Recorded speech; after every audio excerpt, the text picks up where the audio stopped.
सध्याचे वेवस्थेक आव्हान दिवपाचे धाडस करपी आनी समाजान नवी कल्पना रुजोवपी लोकांक आपल्याक खासा आकर्षण आसा.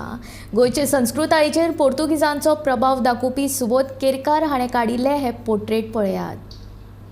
Fascinated by people who challenged the existing order and injected new ideas in a society. Jesus Christ is one of them, and I admire him for the same reason I admire Mahatma Gandhi. They were social activists with compassion, with empathy. I was requested to create a work for Malaysia, an exhibition organized in collaboration with the Consul General of Portugal and Camões Institute. Malaysia is about Portuguese influences on Goan culture and is curated by myself and Pradeep Naik. And I thought that Christianity is the greatest influence of the Portuguese on Goan culture. So I have created a few portraits of Jesus Christ.